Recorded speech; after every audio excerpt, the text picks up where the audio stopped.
Screen दिसतेय का? दिसते मॅडम. ओके.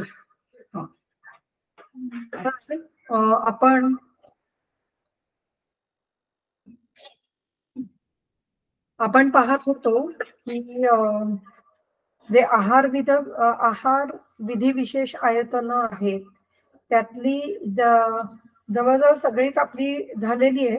उष्णम असणीयात, स्निग्धम असणीयात, मात्रावध असणीयात, जीर्णे असणीयात आणि हे शेवटचं वीर्य अविरुद्ध असणीयात इथपर्यंत आपण आलो होतो. त्याच्यासाठी आपण विरुद्ध म्हणजे काय याचीही व्याख्या आणि त्याचं सर्वच आपण पाहिलं होतं. आता आपण पुढे जाऊयात.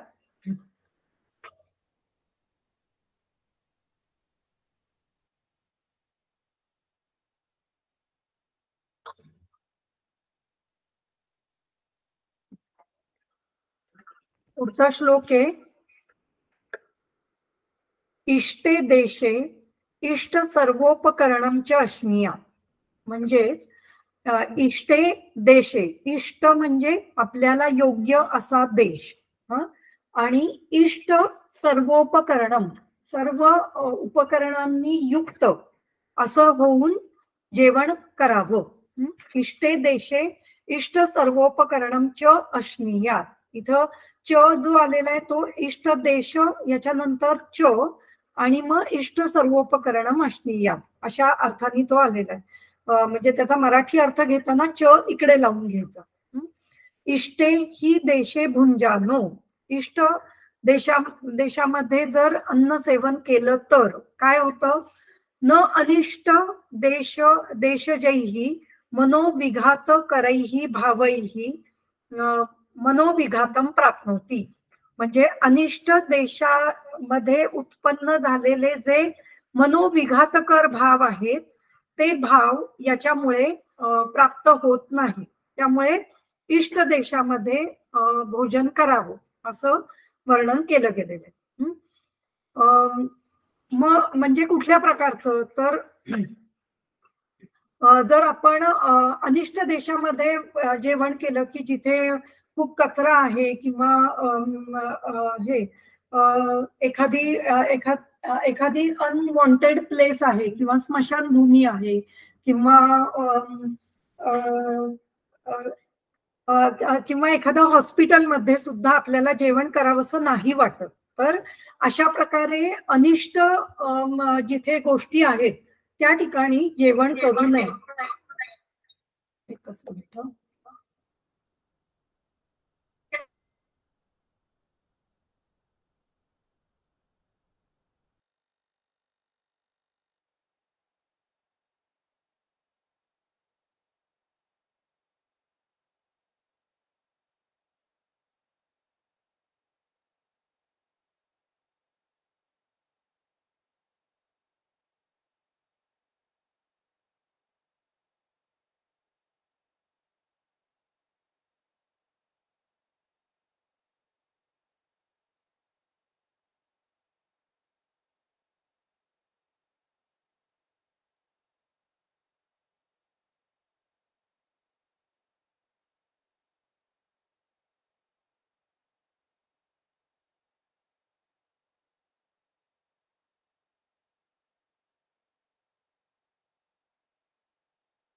त्याच्या एका पेशंटसाठी हार्ट स्पेशालिस्ट होता आणि त्याच्या पेशंटसाठी म्हणून त्याला काही गोष्टी विच्छेदन विभागातून त्या चेक करून आणायच्या. मॅडम आवाज ब्रेक होतोय. हो का, कदाचित ना थोडस नेटवर्क प्रॉब्लेम असू शकतो. बघूया आपण.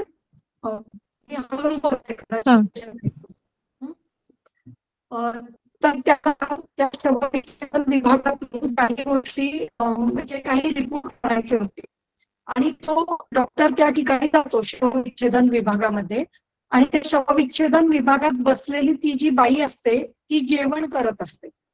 तर त्याच्या मनातले असे प्रश्न दाखवलेले की म्हणजे या शवविच्छेदन विभागातून कसं काय जेवू शकतात. म्हणजे एखाद्या माणसाला असा प्रश्न येऊ शकतो की अशा ठिकाणी जेवण करणं हे त्या माणसासाठी तो देश प्रदेश आणि अनिष्ट असू शकतो. त्या बाईच्या दृष्टीने असं होतं की तिथेच काम करावं लागत असतं आणि जेवणात आपल्याला माहिती शवविच्छेदन विभाग हा हॉस्पिटल पासून लांब असतो. मग अशा ठिकाणी पुन्हा ती उठून कॅन्टीन मध्ये जाणार, तिथे जाऊन जेवणार आणि मग परत येणार. हे करण्यापेक्षा तिला तिथल्या तिथे डबा उघडून खाणं हे तिला योग्य वाटलं असेल आणि सतत त्याच गोष्टीमध्ये म्हणजे शवविच्छेदनामध्ये काम करत असल्यामुळे तिला ती जागाही अनिष्ट वाटली नाही. त्यामुळे प्रत्येकाच्या नुसार हा अनिष्ट देश हा वेगवेगळा असू शकतो. कोणाच्या नुसार त्या शवविच्छेदनामध्ये काम करत त्याच्यानंतर स्वच्छता पाळून जेवण करणं हे त्यांच्या दृष्टीने इष्ट असू शकतं. पण एखाद्याच्या दृष्टीने ते किंवा दुसऱ्या एखाद्या माणसाच्या दृष्टीने ते अनिष्ट असू शकतं. तर अशा प्रकारे आपल्या दृष्टीने काय इष्ट आहे आणि काय अनिष्ट आहे हे पाहून जेवण करावं. अनेक वेळेला ऑब्सेसिव्ह केसेसमध्ये किंवा ज्यांना ऑब्सेसिव्ह डिसऑर्डर आहे अशा केसेसमध्ये अशा प्रकारची स्वच्छता म्हणजे अगदी स्वच्छता पाळूनच जेवायला बसणं हे खूप काटेकोरपणे पाळलं जातं. आणि जर मग ते झालं नाही की मग त्यांना चिडचिड होणं किंवा राग होणं कोणावर तरी अशा गोष्टी होऊ शकतात. तर याही गोष्टी टाळता आल्या पाहिजेत. तर तोही विचार आपल्याला या ठिकाणी लक्षात घेण्यासारखा. तथा एव इष्टैहि सर्वोपकरणैः, त्याचप्रमाणे तथा एव अधिक इष्टैहि, त्याचप्रमाणे तसेच, तथा एव या शब्दाचा अर्थ नेहमी तसेच, इष्टैहि सर्वोपकरणैहि, इष्ट अशा सर्व उपकरणांनी युक्त होऊन जेवावे. तस्मात् इष्टे देशे तथा तस्मात् इष्टे देशे तथा इष्ट सर्वोपकरणांच्या असल्या, त्यामुळे इष्ट देशामध्ये आणि इष्ट सर्व उपकरणांनी युक्त होऊन भोजन करावे. चक्रपाणी दत्त म्हणतात, मनोविघात करैहि भावैहि इति त्रिविध कुक्षिये वक्ष्यमाणैहि कामादिभिः चित्त उपतापकरैहि चित्त विकारैहि इति अर्थः. तर हा पण एक अर्थ तिथे महत्वाचा आहे, याचा पण विचार आपण केला होता.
आवाज येत नाहीये मॅडम अजिबात.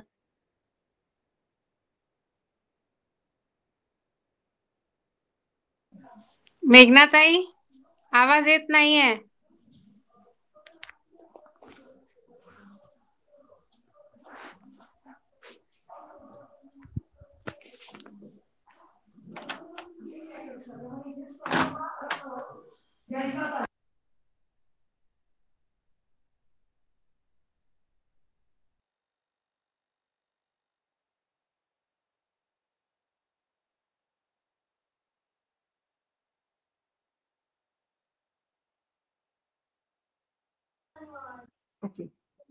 येतोय आवाज आता?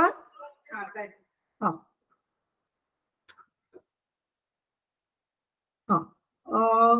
सर्वोपकरणैः भुञ्जानो मनोविघातं न प्राप्नोति इति योजना. तर अशा प्रकारे जर सर्व उपकरणांनी युक्त असेल जेवण तर मनोविघात आपोआपच होत नाही. म्हणजेच काय तर अनेक वेळेला असं होतं की जेवायला बसल्यावर लक्षात येतं पाणी नाहीये किंवा जेवायला बसल्यावर लक्षात येतं चमचे नाहीयेत, वाट्या नाहीयेत. मग अशा वेळेला त्या त्या गोष्टी ते उपकरणं घेण्यामध्ये आपला वेळ जातो आणि मग त्याच्यामुळे मनामध्ये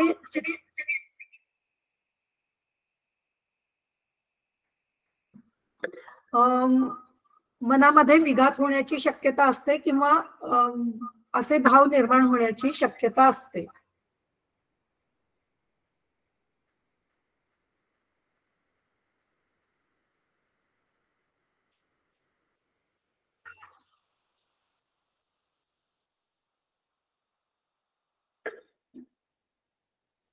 ठीक आहे, आपण पुढे जाऊयात.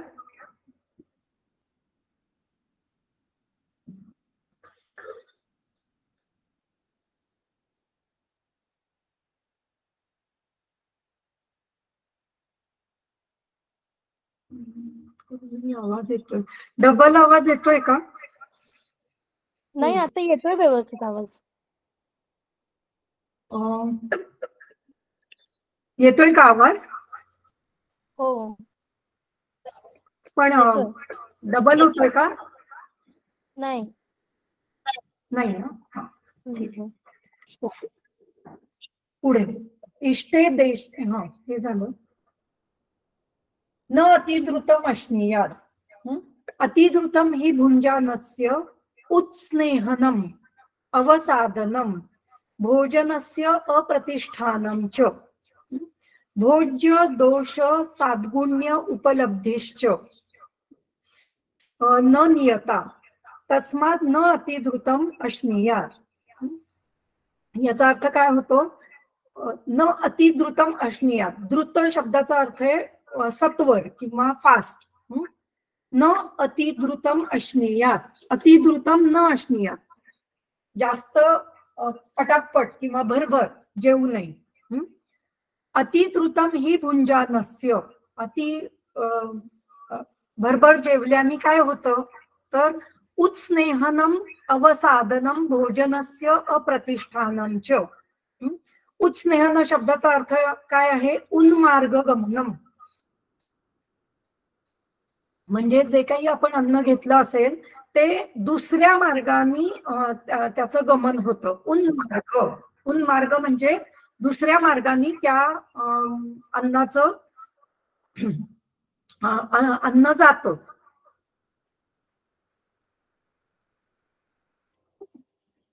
ओके, म्हणजेच जो इसोफेजियल मार्ग आहे त्याच्यापेक्षा ट्रकिया मधून ते अन्न जाणं आणि त्याच्यानंतर छातीमध्ये जाणं, उरक प्रदेशात विरुद्ध दिशेला जाणं, असं होण्याची शक्यता असू शकते. म्हणून उत्स्नेहानं याचा अर्थ उन्मार्ग गमनम, दुसऱ्या मार्गाने अन्न जाऊ नये याच्यासाठी आपल्याला ते सावकाश जेवण घेणं गरजेचं आहे. काही वेळेस काय होतं की त्या अन्नाचा अवसाद होतो. भरभर जेवण घेतल्यानंतर काही वेळेला ते अन्न एकदम घशात कुठेतरी अडकतं. तर त्यामुळे अवसाद होणं म्हणजे ते एकाच जागी अडकून बसणं, त्याचं सदन होणं आणि पुढे म्हणजे ज्या मुवमेंट्स आपल्याला पाहिजे आहेत, ज्याच्यामुळे अन्न खाली इसोफेजियल मार्गातून किंवा अन्नवह स्रोतसातून खाली जाणं अपेक्षित आहे, आमाशयाकडे जाणं अपेक्षित आहे, ते होत नाही. त्या मार्गाचा अवसाद निर्माण होतो. अप्रतिष्ठानम हृदयस्त्वेन कोष्ठ अप्रवेशः, अप्रतिष्ठान याचा अर्थ काय तर हृदयस्थत्वेन कोष्ठ अप्रवेशः, हृदय प्रदेशात जाऊन कोष्ठामध्ये प्रवेशित व्यवस्थित होत नाही. अशा प्रकारे अतिद्रुतांनी या सर्व गोष्टी होऊ शकतात. अजून काय होतं? भोज्य दोष साद्गुण्य उपलब्धिश्च न नियता. न नियता या शब्दाचा अर्थ आहे की नेहमी नेहमी होत नाही. नियत म्हणजे नेहमी होणं, न नियत म्हणजे नेहमी होत नाही. काय होत नाही तर भोज्य दोष साद्गुण्य उपलब्धीच, म्हणजे काय तर भोज्यगतानां दोषाणां केशादीनां साद्गुण्यस्य च साधुत्वादेहे उपलब्धी ही न नियता. म्हणजे भोज्य दोष हा एक भाग झाला आणि साद्गण्य ह्या दुसरा भाग झाला. साद्गुण्य या शब्दाचा अर्थ आहे साधुत्वादेहे, म्हणजे साधू इत्यादी म्हणजे मधुर, अम्ल, कटू, तिक्त, कषाय हे जे सातगुण्य म्हणजे अन्नाच्या सहित असणारे जे गुण आहेत त्याला सातगुण्य असं म्हटलेलं आहे. तर अन्नाच्या सहित जे गुण आहेत म्हणजे अन्नाचे जे विविध रस आहेत ते रस आपल्याला मिळू शकत नाहीत किंवा त्याचा आस्वाद व्यवस्थित आपल्याला घेता येत नाही. आणि भोज्यगत दोष म्हणजे काय? केश किंवा खडा, एखादा मातीचा खडा येणं किंवा ते चर लागणं म्हणतो जे आपण, की अन्नामध्ये काहीतरी अनेक वेळेला चणा डाळ किंवा इतर कुठल्या डाळींमध्ये काही खडे असतात तर ते खडे आपल्याला समजत नाहीत किंवा जर केस वगैरे गेले असतील तर ते आपल्याला कळत नाही. एखादा कागदाचा कप्पा गेला असेल तर तो कळत नाही. तर हे नेहमी नेहमी होऊ शकत नाही. जर आपण सतत द्रुत पद्धतीने जेवत गेलो किंवा पटापट जेवत गेलो तर ह्या दोन गोष्टी आपल्याला व्यवस्थित समजत नाहीत. म्हणून त्यांनी सांगितलं की न अतिद्रुतम अश्नीया उपलब्धीर न नियता भवती कदाचित उपलब्धते कदाचित न इति. म्हणजे काही वेळेला कळतं पण काही वेळेला नाही कळत. तर आणि ते तसंच पोटामध्ये जातं किंवा खाल्लं जातं. तत्र दोष अनुपलब्ध्या सदोषस्य एव भक्षणम. आणि दोष जर आपल्याला समजले नाहीत तर सदोषयुक्त अन्नाचं भोजन करावं लागतं. त्यामुळे हे जे दोष आहेत ते आपल्याला काढूनच अन्नाचं भोजन घेणं हे आवश्यक आहे. साद्गुण्य अनुपलब्ध्याच प्रीती अभावाः. आणि साद्गुण्य अनुपलब्ध म्हणजे प्रीतीचा अभाव. अनेक वेळेला अनेक जण येतात, पटापट जेवतात आणि आपापल्या कामाला जातात. त्या जेवणामधली जी रुची आहे, त्या जेवणातला जो आस्वाद आहे तो घेतला जात नाही. त्या जेवणातल्या मधुरादी रसांचा जो आस्वाद आहे तो मिळत नाही. आणि आपल्या शास्त्रामध्ये मधुरादी रसादींमुळे उत्पन्न झालेले जे काही गुण आहेत त्यांचेही वर्णन चरक सूत्रस्थान अध्याय 26 मध्ये अत्रेय भद्रकाप्य अध्यायामध्ये केलेलं आहे. ते आपण त्यावेळेला बघूया. त्याच्यानी उत्पन्न झालेले जे काही भाव आहेत म्हणजे मधुर रसानी तर्पण होणं, अम्ल रसानी शरीरामध्ये पुन्हा तर्पण होणं आणि अम्लरस सेवन केल्यावर जो काही हे निपातानी किंवा जेव्हा जिभेवर ठेवल्यावर त्याच्यानी जे शरीराचे भाव उत्पन्न होतात, शरीरावर जे रोमांच निर्माण होतं, तर असे जे भाव आहेत ते शरीरामध्ये निर्माण होत नाही. त्यामुळे तिथे प्रीती अभाव याचा अर्थ याच्यातून आपल्याला घ्यायचा आहे. त्यामुळे जो अम्लरस हा हृदयाशी संबंधित आहे किंवा हृदयावर कार्य करणारा आहे, ते जे अम्लरसाचं कार्य आहे तशा प्रकारचं ते होऊ शकणार नाही. त्यामुळे इथे प्रीतीचा अभाव म्हणताना वेगवेगळ्या रसातून मिळणारे जे काही निपातानी होणारे आणि त्याच्यानंतरही शरीरामध्ये मिळणारे त्यांचे जे गुणधर्म आहेत ते आपल्याला जर भरभर अन्न सेवन केलं तर ते जाणवू शकत नाही. त्यामुळे इथे आपल्याला अशा प्रकारे याचं वर्णन लक्षात घ्यायचं आहे. पुढे काय दिलंय? न अति विलंबितम अश्नीयात. जसं द्रुतम न अति द्रुतम अश्नीयात तसं न अति विलंबितम अश्नीयात. फार हळूहळू पण जेवण करू नये. अति विलंबितम ही भुंजानो. जर खूप वेळ जेवत राहिलो तर काय होतं? न तृप्तीम अधिगच्छती. तृप्तीच होत नाही. जेवणामुळे जी काही तृप्ती व्हायला पाहिजे ती होत नाही. आणि मग काय होतं? बहु भुंगते. अनेक वेळेला असं होतं की खूप खाल्लं जातं, म्हणजे आपली भूक नाहीये त्याच्यापेक्षाही जास्त प्रमाणात खाल्लं जातं. खरं तर अनेक वेळेला भूक नाहीये म्हणूनच जेव्हा जेवण घेतलं जातं तेव्हा ते अतिविलंबित होतं. अनेक वेळेला जेव्हा भूक चांगली लागलेली असते त्यावेळेला बरोबर योग्य काळात जेवण पटापट किंवा मध्यम प्रमाणामध्ये किंवा मध्यम वेगाने घेतलं जातं. पण जेव्हा आपल्याला भूक नसते तेव्हा आपण उगाचच रेंगाळत बसतो आणि हळूहळू ते जेवण घेतलं जातं. तर अशा प्रकारे अतिविलंबितम ही भुंजानो. न तृप्तीम अधिगच्छती. तृप्ती व्यवस्थित होत नाही. तृप्तीम अधिगच्छती. आता थोडस या ठिकाणी व्याकरण बघूया की तृप्तिम अधिक अधिगच्छती येथे संधी आहे. या ठिकाणी म हा अर्धा आहे आणि पुढे अ लागलेला आहे. तर जिथे जिथे असा पुढे स्वर येतो आणि त्याच्या आधीच जर व्यंजन असेल आणि ते जर व्यंजन हे नेहमी अर्ध्या मात्रेत असतं, म्हणजे सॉरी क ख ग घ हे अर्ध्या मात्रेत म्हटलं जातं. तर स्वर हे नेहमी पूर्ण मात्रेत म्हटले जातात, म्हणजे अ आ ई असे म्हटले जातात. म्हणजे ज्या वेळेला व्यंजन अधिक स्वर यांचा संधी होतो त्यावेळेला ती दोन अक्षरं फक्त जोडली जातात. तर याला संधी न म्हणता याला संयोग म्हणतात. तर अशा ठिकाणी संयोग होत असतो की तृप्तिम अधिक अधिगच्छती, त्या ठिकाणी म अर्धा आहे आणि अपूर्ण आहे. अधिगच्छती अधि अधिक गच्छती, गमगच्छ असा धातू आहे आणि वर्तमान काळाचं रूप आहे. भुंजानो इथे भुज भुंत किंवा भुज भुंजनाती असा शब्द आहे. भुज भुंजनाती असं हे रूप आहे किंवा हा धातू आहे. भुज हा धातू आहे आणि त्याचं अन म्हणजे वर्तमान कालवाचक धातुसाधित विशेषण लागलेलं आहे. Present perfect tense. म्हणजे या ठिकाणी क्रिया चालू आहे. अति विलंबितम ही भुंजानो, अति विलंबित जेवण करत असताना काय होतं, तृप्तीच मिळत नाही, त्या गोष्टीची तृप्ती मिळत नाही.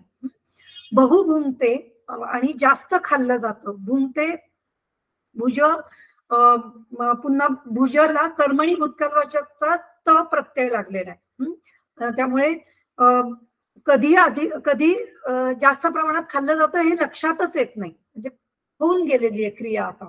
बहु भुंगते शीती भवती आहार जातम, आहार जातम शीती भवती, जे काही तुम्ही खात आहात ते थंड झालेलं असतं. शीती भवती आहार जातम विषमम पच्यते, आणि जे काही आहार घेऊ तो विषम पद्धतीने त्याचं पचन होतं.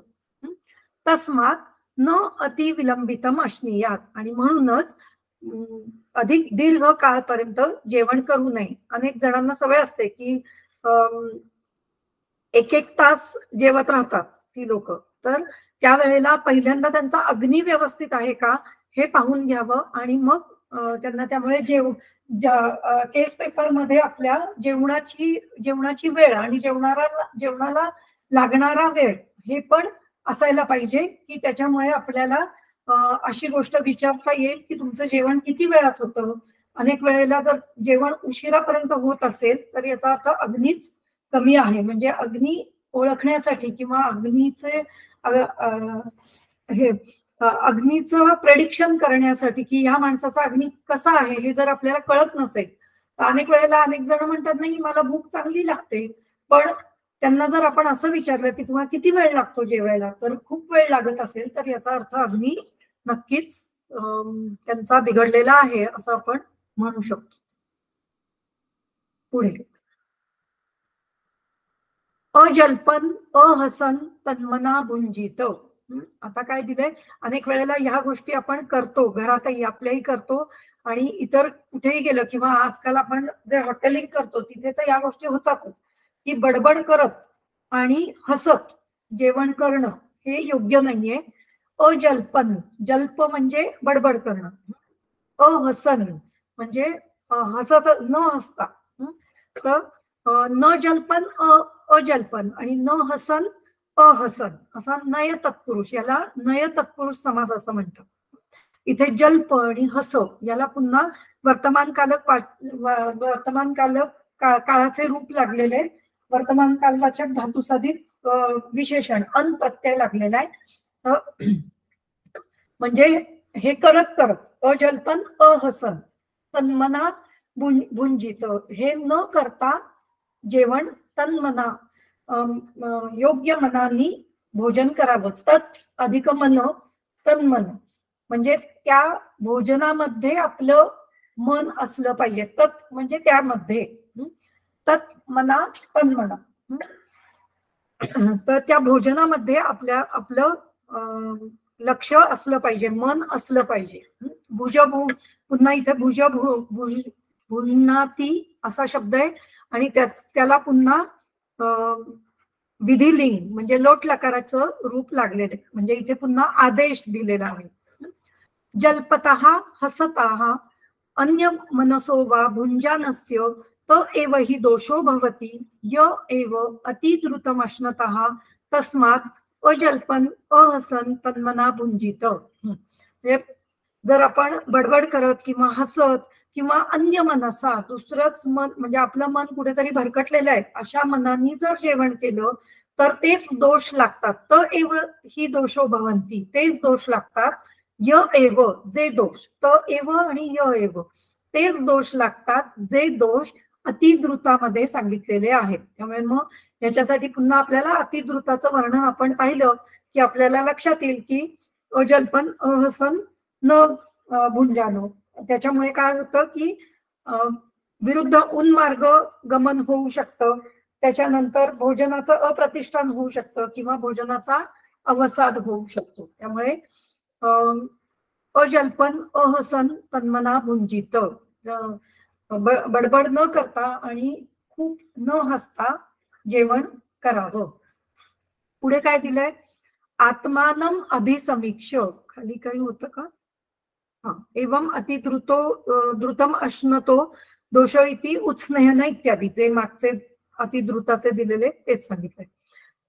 आत्मानम अभिसमीक्ष भुंजित सम्यक, मनात आपल्याला काय पाहिजे आहे. अभिसमीक्ष, अभि अधिक सम अधिक ईक्ष, ईक्ष धातू आहे. ईक्ष म्हणजे पाहणे.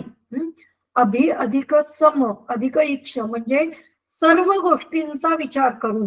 इथे पाहणे या शब्दाचा अर्थ म्हणजे ईक्ष जरी असला, ईक्ष हा डोळ्याशी संबंधित किंवा पाहण्याच्या संबंधित धातू असला तरी अभि अधिक सम हे उपसर्ग लागल्यामुळे त्याचा अर्थ थोडा बदलतो आणि तो अर्थ असा होतो की सर्व गोष्टींचा विचार करून, म्हणजे आपल्याला दिसतंय आणि डोळ्यांनी जे जे आपण पाहतोय त्याच्यावर विचार करावा आणि स्वतःला आत्मानम, स्वतःला काय पाहिजे आहे, स्वतःला काय योग्य आहे असा विचार करून भुंजित सम्यक, सम्यक भुंजित योग्य आहार सेवन करावा.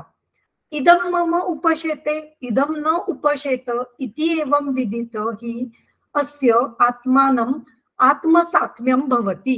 म्हणजे हे मला योग्य आहे, हे माझ्यासाठी अयोग्य आहे असा विचार करून, विदित म्हणजे हे जाणून, विदितम हे जाणून जे काही सात्म्य होतं ते आपल्या स्वतःसाठी आत्मसात्म्यम भवति, ते स्वतःसाठी सात्म्य असतं. एक ओक सात्म्य वेगळं आहे आणि हे आत्मसात्म्य वेगळं आहे.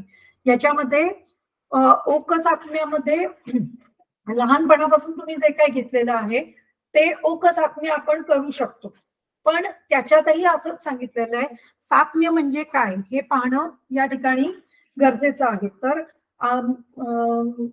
ओक सात्म्य जे असतं ते लहानपणापासून आपल्याला जे काही योग्य आहे ते त्या गोष्टी असतात, परंतु त्याच्यातही हितकर काय आहे आणि प्रिय काय आहे याचा विचार करूनच स्वतःसाठी जे योग्य आहे तेच घ्यावं. त्याला आत्मसात्म्य असं म्हणतात. स्वतःसाठी जे योग्य आहे त्याचा विचार केला जावा.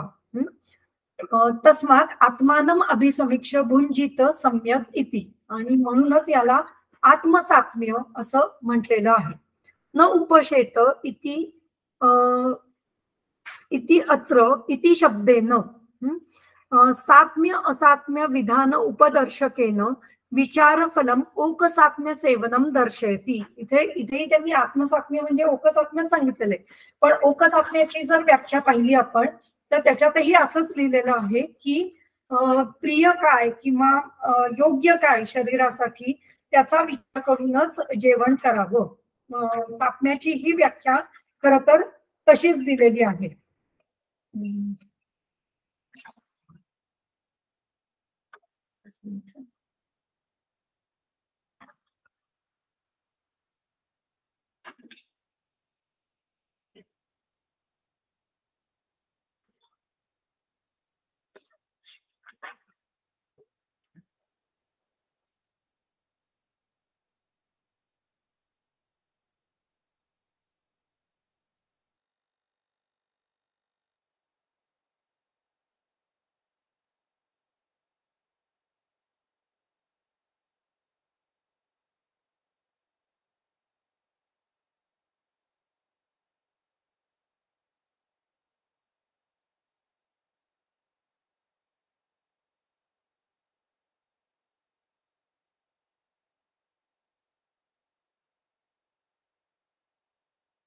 आवाज येत नाहीये मॅडम.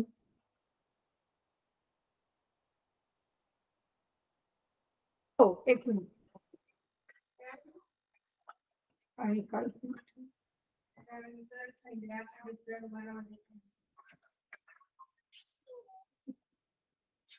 हा, मी सातम्याचं वर्णन काढतेय, एकच मिनिट.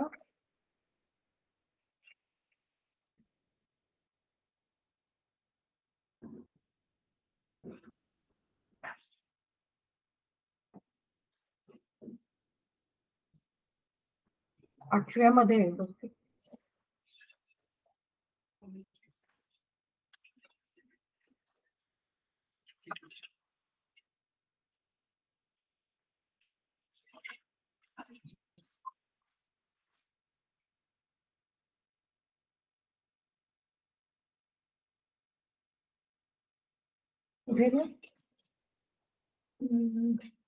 हा, हे नाही आणि त्याच्यात नाही सूत्र कुठे होते आलं ना ते पाचव्यामध्ये.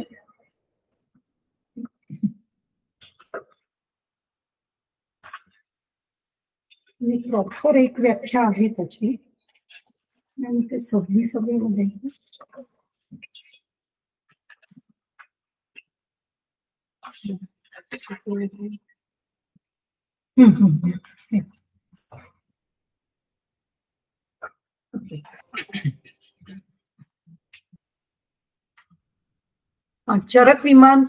चरक सूत्रस्थान अध्याय 6 मध्ये सातम्याचं वर्णन आहे.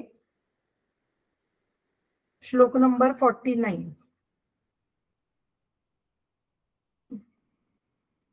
इथे ओकसात्म्याचं वर्णन केलेलं आहे. इति उत्तम ऋतू सात्म्यम, म्हणजे ऋतूमध्ये जे काही सात्म्य आहे, ऋतूनुसार जे शरीरासाठी योग्य आहे. यच्च इष्ट आहार व्यपाश्रयम, जे इष्ट म्हणजे पुन्हा योग्य, आहार व्यपाश्रयम वेगवेगळ्या आहाराचे विविध गोष्टी. उपशेते, इथं उपशेते या शब्दाचा अर्थ आपल्याला पाहिजे आहे. उप अधिक शी धातू आहे इथे. उप अधिक शी धातू, त्याचं शेते हे आत्मनेपदी रूप झालेलं आहे. ई वहे महे से इथे द्वे ते इथे अंते अशी त्याची रूप होतात. त्यामुळे उप अधिक शी धातूचं शेते, उपशेते हे रूप झालंय. उपशेते या शब्दाचा अर्थ सुखयती, म्हणजे आपल्याला सुख प्राप्त करून देणारं.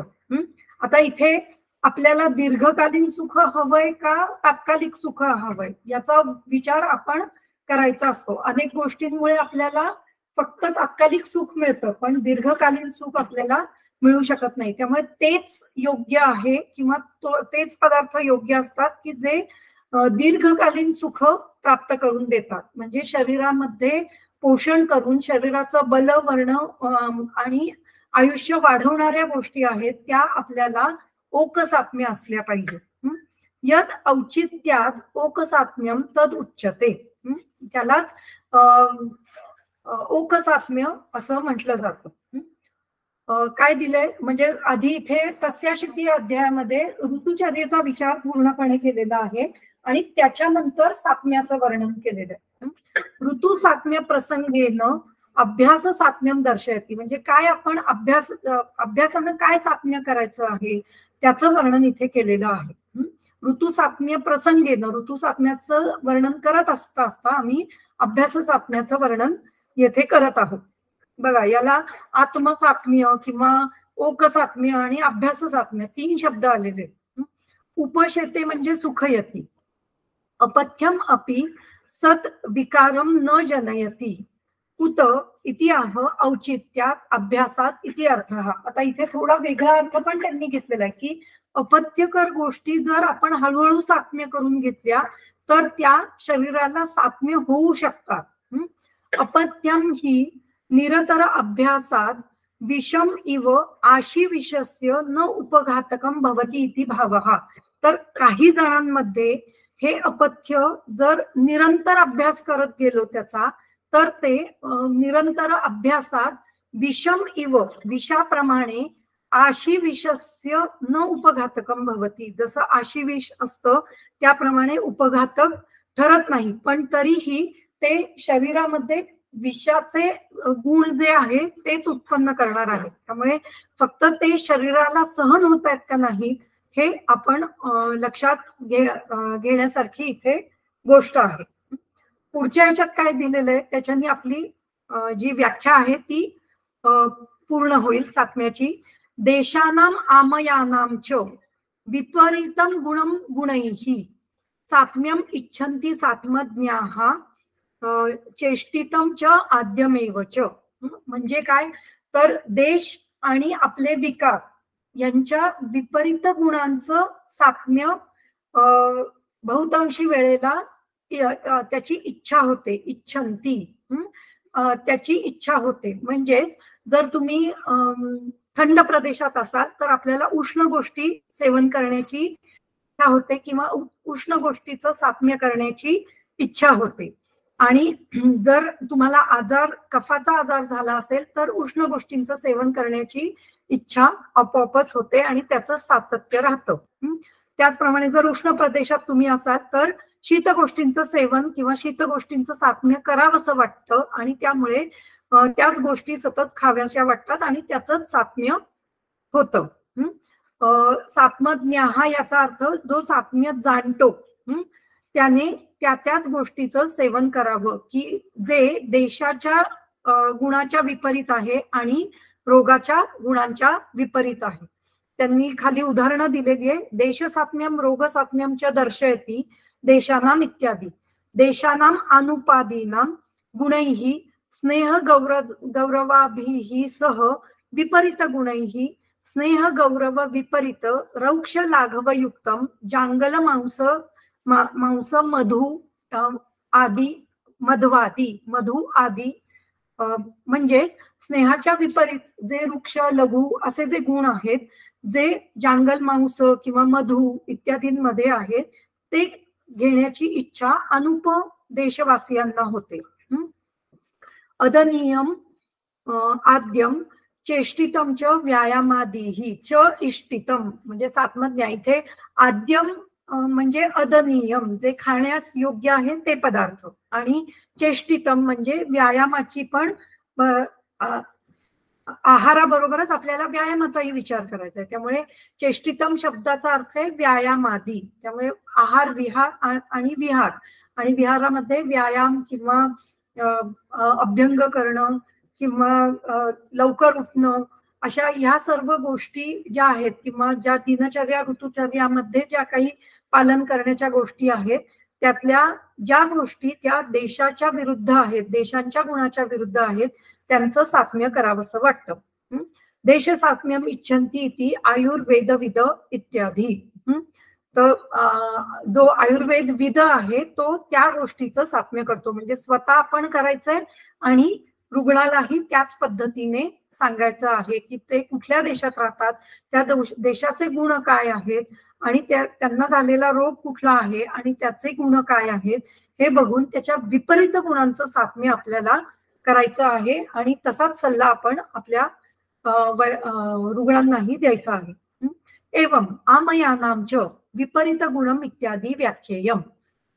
अशाच प्रकारे आमय म्हणजे रोगांसाठी पण विचार करायचा आहे. गुण शब्दश्च इह धर्म मात्र वचनम यथा उच्यते द्रव्य गुणो द्रव्य धर्मः इति अर्थः तेन विपरीत प्रभावादीनाम अपि ग्रहणम भवति. म्हणजे विपरीत प्रभाव असणाऱ्यांचं पण ग्रहण येथे करायचं आहे. म्हणजे विपरीत द्रव्याचं, विपरीत गुणाचं, विपरीत कर्म असलेल्याचं आणि विपरीत प्रभाव असलेल्या द्रव्याचं आपल्याला सेवन करायचं आहे. आमय शब्देन च आमय हेतुः अपि गृहीतव्यः. इथे रोगाचे हेतूही आपल्याला लक्षात घ्यायचे. म्हणजे तो रोग स्वतंत्र आहे का परतंत्र आहे त्याचाही विचार करायचा आहे.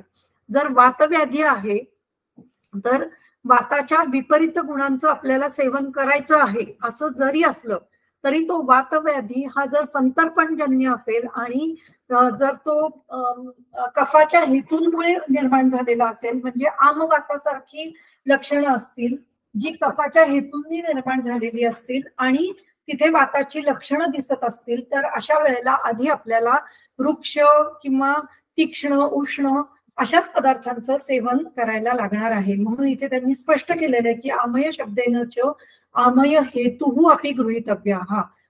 रोगाच्या हेतूंचाही विचार आपल्याला तिथे करायचा आहे. तत आमय विपरीतानाम आमय हेतु विपरीतानाम तथा प्रभावैहि वैपरीत्यात् तद विपरीतार्थकारिणांच ग्रहणं भवति. प्रभाव विपरीत म्हणजे त्याच्या विपरीतार्थकारी पदार्थांचं ग्रहण आपल्याला इथे करायचं आहे. तद उदाहरणाने यथा अवसरम निदाने करिष्यामः. याचं उदाहरण त्यांनी पुढे दिलेलं आहे प्रभाव निदानामध्ये, ते आपण तिथेच बघूया. आद्य ग्रहणेन औषध आहारयोः.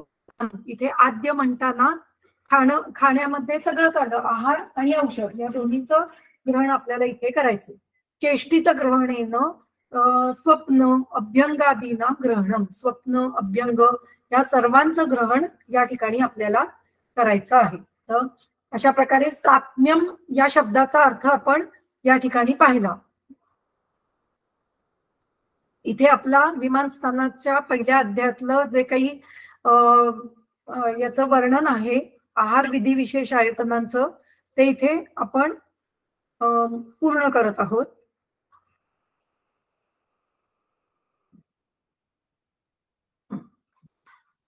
त्यामुळे आत्मानम अभिसमीक्ष भुंजित किंवा तन्मना भुंजित, आत्मानम अभिसमीक्ष भुंजित याचा अर्थ आपण इथे पाहिलेला आहे की मला काय योग्य आहे, माझ्यासाठी काय बरोबर आहे, किंवा माझ्या प्रकृतीसाठी काय बरोबर आहे, किंवा आत्ता झालेल्या रोगासाठी काय योग्य आहे याचा विचार करूनच अन्न सेवन करावं.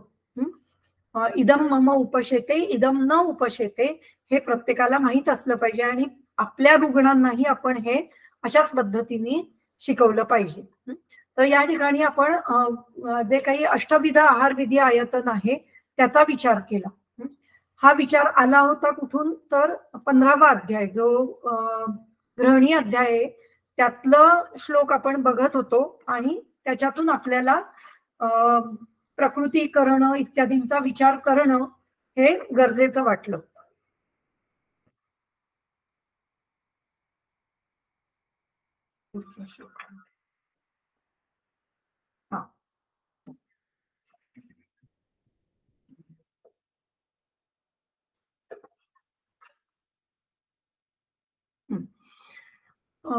त्यामुळे आता तो करून झाल्यानंतर आपण हे इथेला बघत होतो. सम्यक ग्रहणेन तू प्रकृती आधी संपद उच्चते. इथे प्रकृती म्हणजे प्रकृतीकरण जे इत्यादी जे काही अष्टविध आहार विधी विशेष आयतन आहेत त्यांचा विचार आपण केला. त्याच्यानंतर उपयोग संस्थेसाठीचे जे काही नियम आहेत त्यांचा विचार आपण या ठिकाणी केलेला आहे. आता आपण पुढचा श्लोक पाहूयात. आता आपल्या गृहिणी अध्यायाला सुरुवात होते या ठिकाणी. अन्नस्य भुक्त मात्रस्य षड्रसस्य प्रपाकतः मधुराद्यात कफो भावात फेनभूतम उदीर्यते परंतु पच्यमानस्य परंतु पच्यमानस्य विदग्धस्य अम्लभावतः आशयश्चव्यमानस्य पित्तमच्छम उदीर्यते पक्वाशयं तु प्राप्तस्य शोष्यमाणस्य वह्निना परिपिंडित पक्वस्य वायु स्यात् कटुभावतः. एकेका शब्दाचा अर्थ पाहूया आणि मग टीका पाहूया. याची टीका खूप मोठी आहे. आपण त्यातला काही भाग आज पाहणार आहोत आणि काही भाग नंतर पाहणार आहोत. अन्नस्य भुक्त मात्रस्य. भुक्त मात्रस्य अन्नस्य. अन्नाचं विशेषण आहे. भुक्त मात्रस्य म्हणजे भुक्त मात्र. मात्र म्हणजे आत्ताच नुकतंच आपण जेव्हा जेवण केलेलं आहे तेव्हा. भुक्त मात्रस्य अन्नस्य. ते अन्न पुन्हा कसं आहे षड्रसस्य म्हणजे षड्रसस्य भुक्त मात्रस्य अन्नस्य काय होतंय प्रपाकतः. योग्य प्रकारे पाक व्हायला सुरुवात झालेली आहे किंवा प्रपाक या शब्दाचा अर्थ प्रथम पाक. प्रपाकतः प्रथमः पाकः प्रपाकः. जो प्रथम पाक होतोय त्या प्रथम पाकामध्ये काय होतंय मधुराद्यात. मधुर रसाची उत्पत्ती होतीये. मधुराद्यात अद्यात मधुरः, आधी मधुर रसाची उत्पत्ती झाली. कफो भावात, आणि त्यामुळे कफाची उत्पत्ती झाली. मधुर रस उत्पन्न झालाय म्हणून कफाची उत्पत्ती झाली. कफो भावात फेनभूत उदीर्यते, हा मधुर रस कशा स्वरूपात उत्पन्न झालाय? फेनभूत झालेला आहे. फेसाळ, तिथे फेस भावना लक्षात घ्यायची आपल्याला. ज्या वेळेला सुरुवातीला अन्न पचायला सुरुवात झाल्यानंतर त्याच्यातून मधुर रस उत्पन्न होणारे आणि हा मधुर रस कफाची उत्पत्ती करणारे, आणि हा कफ हा कसा असेल? फेनभूत आहे. हा कफ हा फेनभूत हा उदीर्यते. उदीर्यते म्हणजे त्याचं उदीरण होत आहे, तो अधिक प्रमाणात बाहेर पडत आहे. परंतु पच्यमानस्य, परम म्हणजे त्याच्यानंतर, तद अनंतरम, परंतु पच्यमानस्य, पच्यमानस्य विदग्धस्य अन्नस्य, पुन्हा पुन्हा पच्यमान होत असलेल्या, इथे पुन्हा पच धातू आहे आणि त्याला मान प्रत्यय, हा पुन्हा वर्तमान कालवाचक धातूचं अधिक विशेषण लागलेलं आहे. अत, आन आणि मान असे 3 प्रकारचे प्रत्यय लागतात वर्तमान कालवाचक धातूचं अधिक विशेषणांना. तर त्यापैकी हा आन मान पैकी एक आहे, मान प्रत्यय लागलेला आहे. त्यामुळे पचन होत असलेला असा त्याचा अर्थ घ्यायचा आहे. आणि विदग्धस्य, जो विदग्ध झालेला आहे असा, आणि पचन होत असलेला असा जो आहार आहे तो अम्लभावतः प्राप्नोती, त्याला अम्लरस प्राप्त होतो. दुसऱ्या अवस्थेमध्ये हा अम्लरस प्राप्त होतो. हा कधी प्राप्त होतो? आशयात चव्यमानस्य, म्हणजे आशय इथे आमाशय असं वर्णन घेतलंय. इथे आशयात इति आमाशयात असं खाली लिहिलेलं आहे. आशयात चव्यमानस्य म्हणजे अधोभागम वायुना नियमानस्य, वायूने त्याला अधोभागी ओढल्यानंतर चवन करणे, चव धातू आहे या ठिकाणी म्हणजे खाली खेचणे. त्याला पण पुन्हा आनमान प्रत्यय लागलेला आहे. आणि एकदा आनमान प्रत्यय लागल्यानंतर ती रूप म्हणजे हा खरं धातू आहे, धातू म्हणजे वर्ब आहे, आणि त्याला आनमान प्रत्यय लागल्यानंतर त्याचं विशेषण होतं. आणि हे विशेषण मग तुमच्या रूपाप्रमाणे म्हणजे नामांप्रमाणे चालतं. त्यामुळे ते देव या शब्दाप्रमाणे चाललेलं आहे. कारण अन्न हे ऍक्च्युली नपुंसकलिंगी शब्द आहे, अन्नम असा शब्द आहे.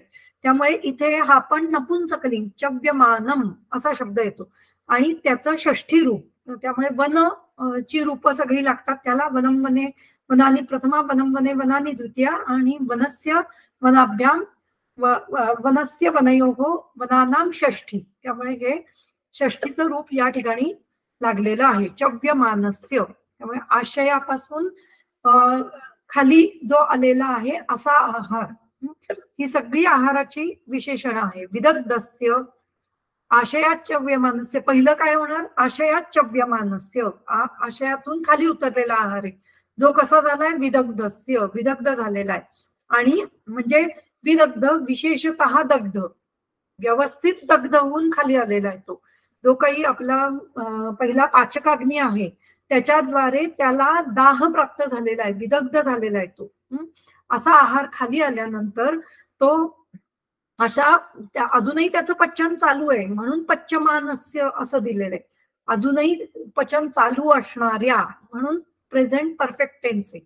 अजून ज्याचं पचन चालू आहे असा जो आहार आहे तो त्याला अम्लभाव प्राप्त होतो, त्याला अम्ल रस प्राप्त होतो. आणि पित्तम अच्छम उदीर्यते, अच्छ अशा पित्ताची, अच्छ या शब्दाचं पण हे दिलेलं आहे खाली.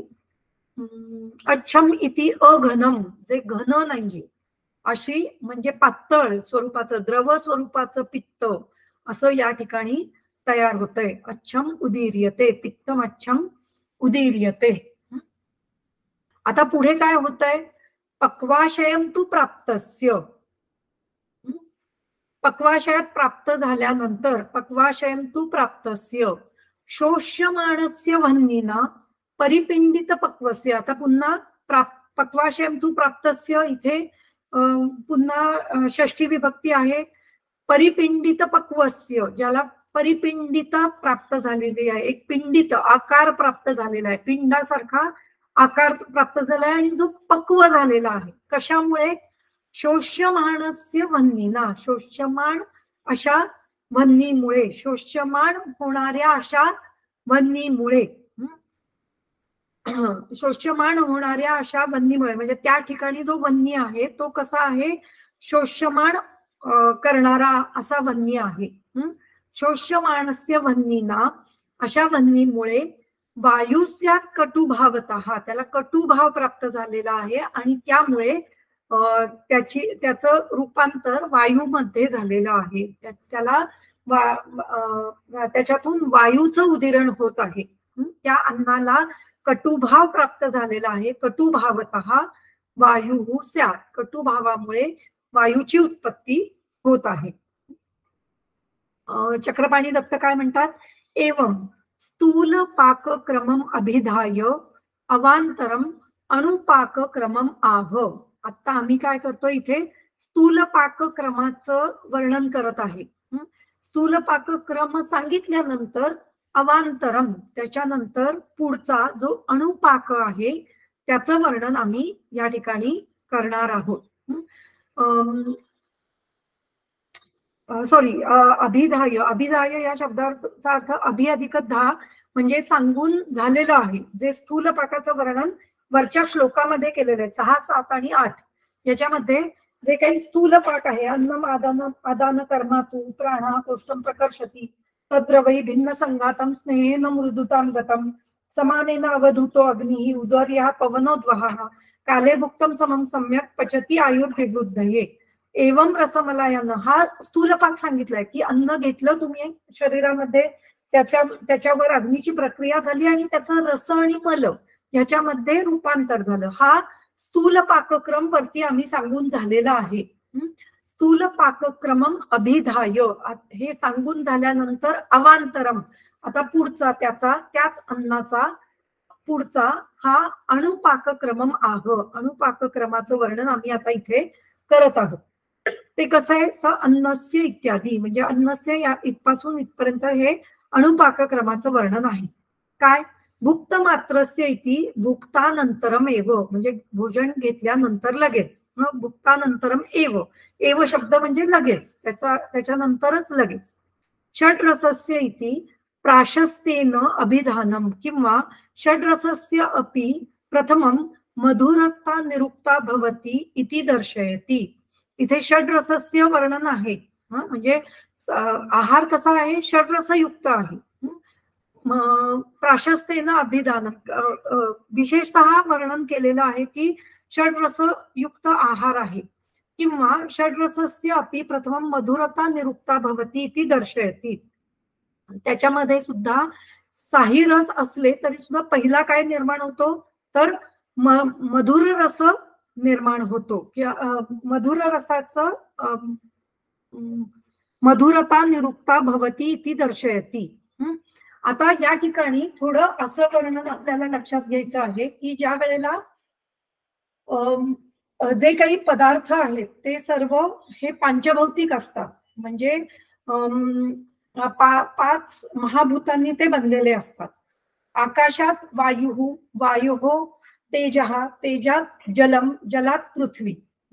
आकाशापासून वायूची उत्पत्ती, वायूपासून तेजाची उत्पत्ती, तेजापासून जलाची उत्पत्ती आणि जलापासून नंतर पृथ्वीची उत्पत्ती होत असते, असं वर्णन तैत्तिरीय उपनिषदामध्ये दिलेलं आहे. अशा प्रकारे जे काही पांचभौतिक आहार आहे तो जरी दिसायला पृथ्वी सदृश असला तरी त्याच्यामध्ये हे 5ही घटक, 5ही महाभूत ही सूक्ष्म स्वरूपामध्ये पृथ्वी किंवा जल स्वरूपी ही योनी आहे. पृथ्वी जल ती योनी, हे अष्टांग हृदयामध्ये वर्णन आहे की पृथ्वी आणि जल ही त्यांची योनी आहे. म्हणजे कुठलेही पांचभौतिक पदार्थ हे या 2 पृथ्वी आणि जल यांच्या स्वरूपात आपल्याला दिसतात. पण तरीही त्यांच्यामध्ये 5ही महाभूत असतात, हे आपल्याला लक्षात घ्यायचं आहे. आता ह्या 5ही महाभूतांपैकी जो जो आहार आहे तो आहार हा त्या आहाराचं जेव्हा भेदन होत आहे त्यावेळेला कुठल्याही पंचभौतिक घटकांचं भेदन होत असताना जशी प्रलयामध्ये प्रक्रिया घडत जाते त्या प्रकारे विरुद्ध दिशेने प्रक्रिया घडत जाते. म्हणजे पहिल्यांदा पृथ्वी आणि जल यांचं भेदन होईल, त्यानंतर तेजाचं होईल, त्यानंतर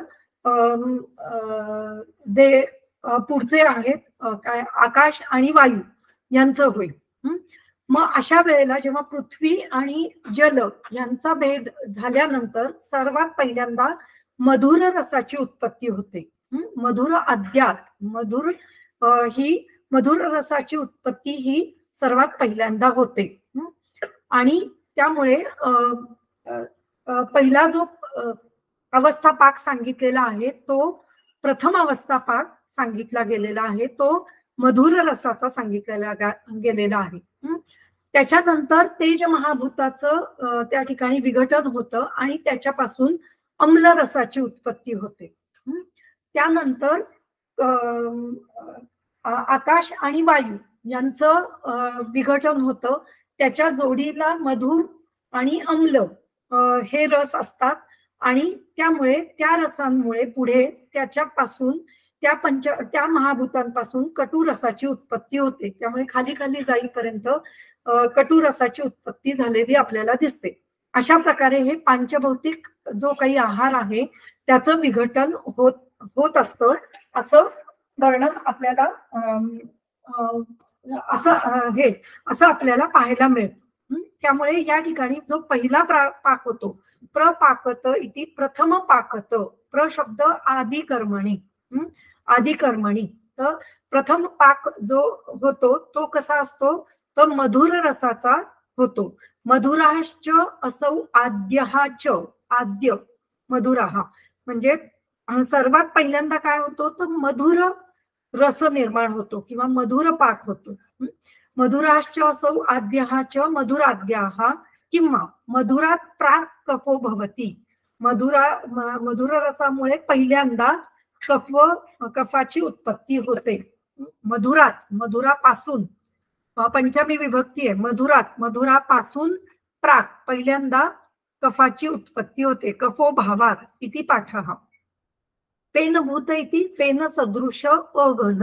अघन म्हणजे फेन कसा असतो अघन, घन स्वरूपी नसतो.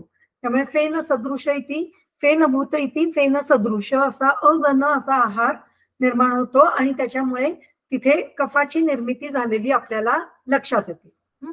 पुढे दुसरा पाक काय, परंतु पच्यमानस्य. परम इति आद्य मधुर पाकानंतरम. परम म्हणजे पहिला जो मधुर पाक आहे त्याच्यानंतर विदग्धस्य म्हणजे काय, जो पक्व अपक्वस्य, जो थोडा पक्व आहे आणि थोडा अपक्व आहे म्हणजे जो विदग्ध होत आहे अजून, जो काही प्रमाणात पक्व आहे आणि काही प्रमाणात अपक्व आहे अशा स्वरूपाचा जो अर्धवट पचलेला जो आहार आहे असा आहार काय होतो, अम्ल भावा इति जात अम्ल स्वरूपतः त्याला अम्ल भाव प्राप्त होतो. म्हणजे त्याच्यातून अम्ल रस उत्पन्न होतो किंवा त्याच्यामध्ये अम्ल रसाचा भाव निर्माण होतो.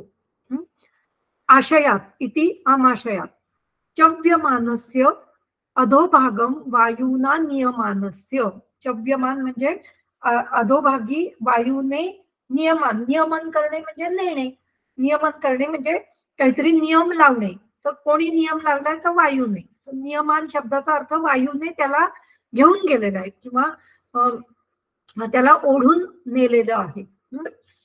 अनेनच पित्तस्थान संबंधम विदग्धस्य आहारस्य दर्शयति. इथे विदग्ध आहाराचं पित्ताच्या स्थानाशी संबंध दर्शवलेला आहे. जो विदग्ध आहार आहे तो पित्ताच्या स्थानी असतो. म्हणजे ज्या ठिकाणी पित्ताचं स्थान सांगितलेलं आहे त्या ठिकाणी या आहाराचा अम्लभाव तयार होतो आणि त्याच्यापासून पित्ताची उत्पत्ती होते. पुढे अच्छम इति अघनम. अच्छ म्हणजे अघन. उदीर्यते इति पित्तम उत्पद्यते. उदीर्यते या शब्दाचा अर्थ उत्पन्न होणं. अम्लम च पित्तम अम्ल भावाद आहारस्य उत्पद्यत इति युक्तमेव. पित्तम अम्लम उदीर्यते. हे पित्तम अच्छम उदीर्यते. अम्लम च पित्तम अम्लभावात आहार्यस्य उत्पत्ती, म्हणजे आहाराला अम्लभाव प्राप्त झाल्यामुळे त्या पित्ताची उत्पत्ती होते. पुढे पक्वाशयं तु प्राप्तस्य, पक्वाशयं तु प्राप्तस्य इति मलरूपतया पक्वाशयं गतस्य. आता मलरूपाने हा आहार पक्वाशयापर्यंत जात आहे किंवा गेलेला आहे. गत, गत शब्द गमगच्छ, त्याचं कर्मणी भूतकालवाचक म्हणजे गेलेला आहे.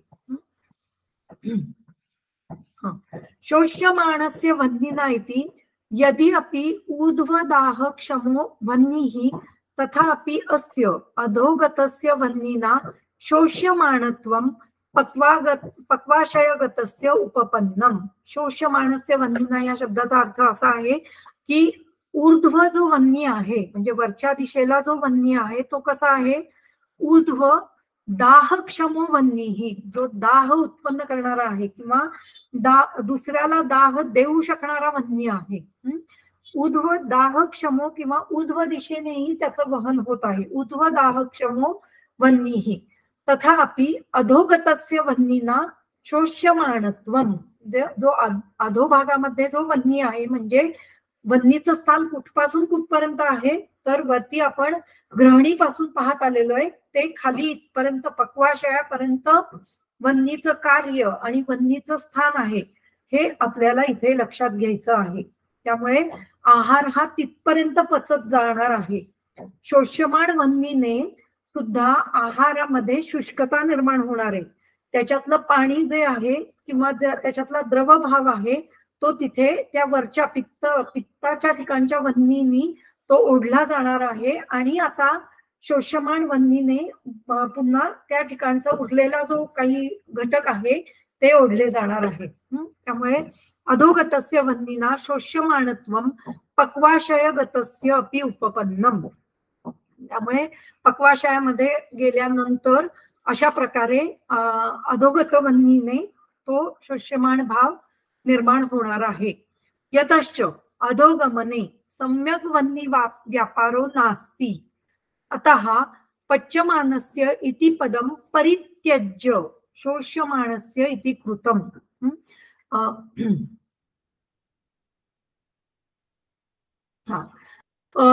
म्हणजे अधोगमने जेव्हा आपण खाली खाली जातो किंवा ज्या अन्न नलिकेमध्ये जेव्हा आपण खाली खाली जातो तेव्हा त्या ठिकाणी सम्यक वह्नी व्यापारो न असती, योग्य प्रकारचा वह्नी व्यापार नसतो.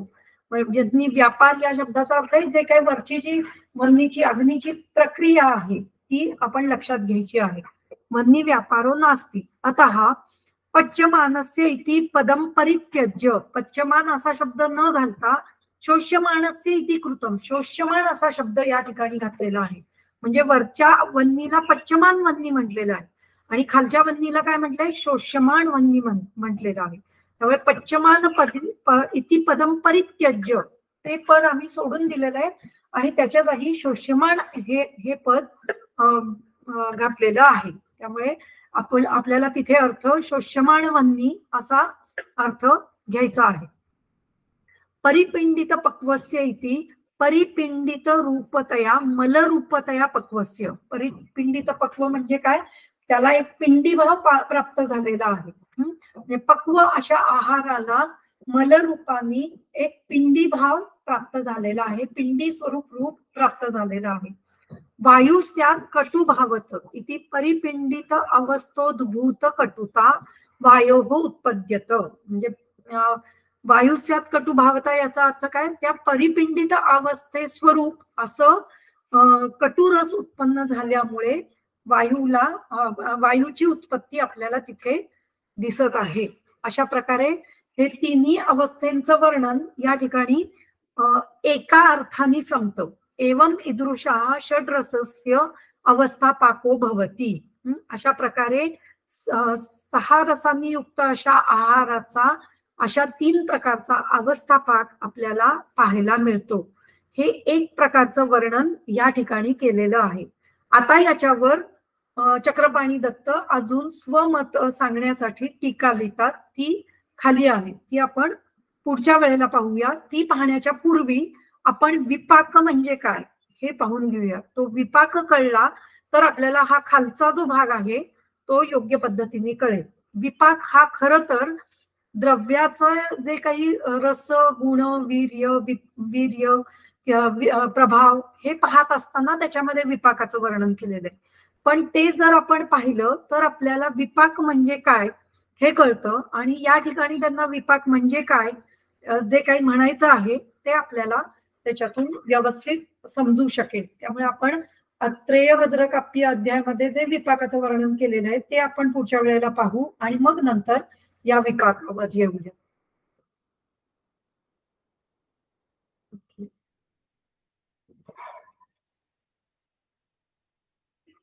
थांबूया तिथे. कोणाला काही विचारायचं असेल तर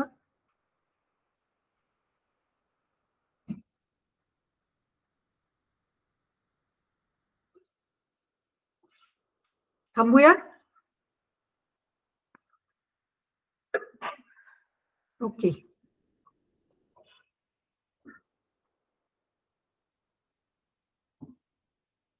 पुढच्या शुक्रवारी भेटूया.